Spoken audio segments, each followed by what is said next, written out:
प्रेरणास्पद कथाएं YouTube channel पर मैं धनंजय जैन आप सभी का हार्दिक अभिवादन करता हूं। छोटी सी कहानी डीजे की जुबानी। दोस्तों, आज की कहानी कर्मों का खेल इस विषय पर है। जो कर्म हम करते हैं उसका फल भोगे बिना छुटकारा प्राप्त नहीं हो सकता। उदाहरण के तौर पर एक पहुंचे हुए महात्मा अपने शिष्य के साथ एक गांव से दूसरे गांव पद यात्रा करते हुए जा रहे थे। संत महात्मा अत्यंत आध्यात्मवादी होने के साथ साथ अंतर्मुखी रहा करते थे। सदैव वे आत्मचिंतन में ही डूबे रहते थे। उठते बैठते सोते जागते एकमात्र आत्मा से परमात्मा प्राप्ति का जो लक्ष्य है उसी के ऊपर उनका ध्यान रहता था। इसके विपरीत उनका शिष्य बड़बोला था। ज्ञान तो कम था पर ज्ञान का बखान करने में एक नंबर आगे था। गांव के बाहरी जब वे पहुंचे तो वहां पे एक नदी थी और नदी के किनारे पे बैठकर एक व्यक्ति मछलियां पकड़ रहा था। अब शिष्य से रहा नहीं गया। शिष्य पहुंच गए उसके पास उपदेश देने के लिए कि तुम कितना पाप कर रहे हो, तुम्हें पता है इस पाप का फल तुम्हें किस तरह से भोगना पड़ेगा। अरे अहिंसा परमो धर्म है।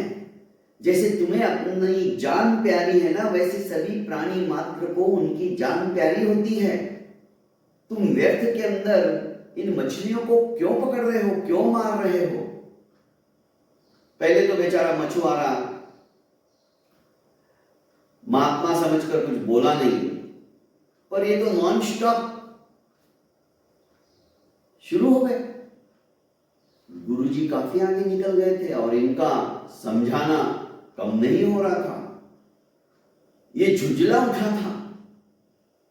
किसी भी काम के अंदर हम दत्तचित्तता से काम करते रहते हैं और कोई बीच में उसमें विक्षेप करे, विघ्न डाले तो हमारी क्या हालत होती है। ये महात्मा का जो शिष्य है ना, एक तरह से उस मछुआरे को इरिटेट कर रहे थे।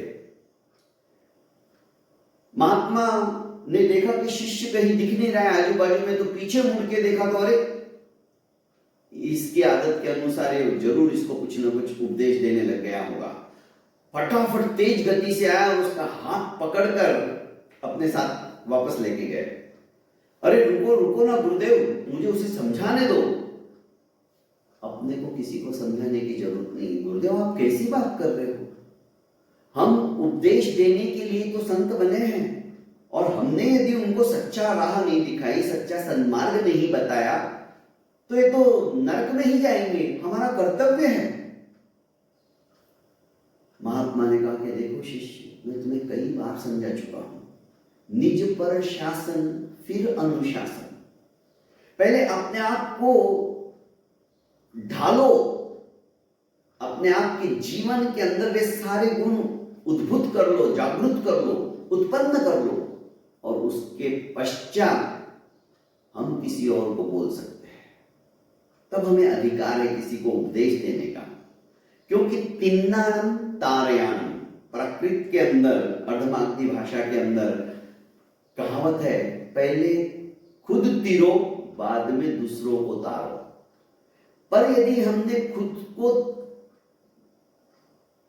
जल प्रवाह से तैरना हमें ही नहीं आएगा तो हम दूसरे को क्या खाक तिराएंगे। तिन्नानम तारयानम, यदि हम खुद तैरना नहीं सीखे, यदि हम खुद ऊपर की ओर उठना नहीं सीखे तो दूसरों को क्या उठाएंगे।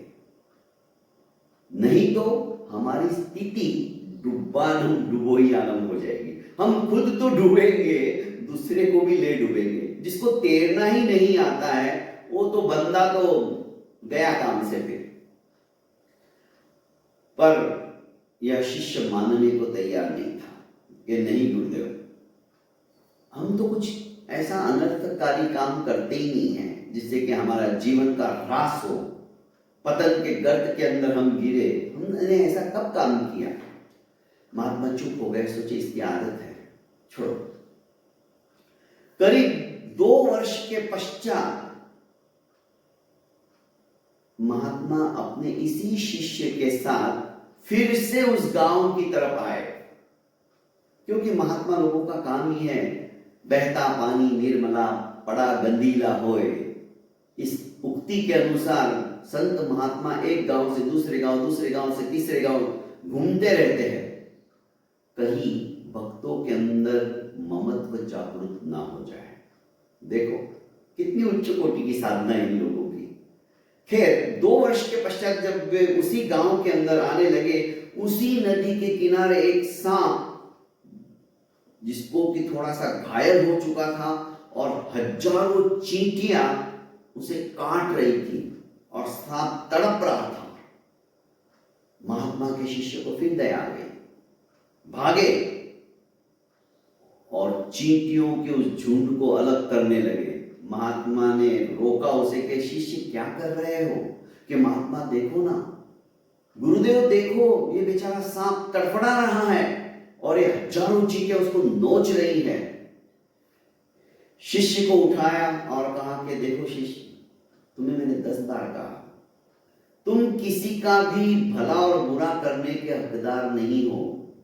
ठीक है, दया भावना अच्छी बात है, पर प्रत्येक व्यक्ति अपने कर्मों के फल भोगे बिना उसे छुटकारा नहीं मिलने वाला है। तुम अभी निमित्त बनोगे, थोड़ी देर के लिए चींटियों को हटा दोगे, फिर से आ जाएगी। क्योंकि याद करो, आज से 2 साल पहले तुम मछुआरे को उपदेश दे रहे थे जब मैं तुम्हारा हाथ पकड़ कर लेके गया।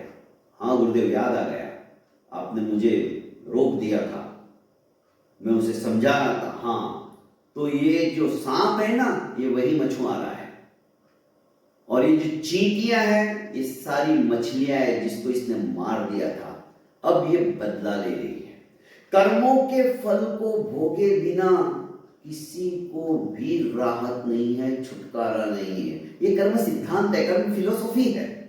इसलिए दोस्तों, कभी भी मनुष्य जन्म हमने प्राप्त किया है तो हमारे कर्म कैसे होने चाहिए, किसी को भी तकलीफ होवे ऐसा काम हम कभी ना करें, ऐसे वचन हम कभी ना करें। हमेशा मीठा बोलो यार, कड़वा बोलने में क्या रखा है। जो वचन हमें पसंद नहीं है, भला वो दूसरे को कैसे क्या पसंद आएंगे। और सामने वाले ने वो चीज ली नहीं तो वो चीज हमारे पास ही रहने वाली ना, यदि कोई चीज हम किसी को देते हैं तो। बस इसलिए जो अच्छा है वही सामने प्रस्तुत करो, वही प्रस्तुति करो।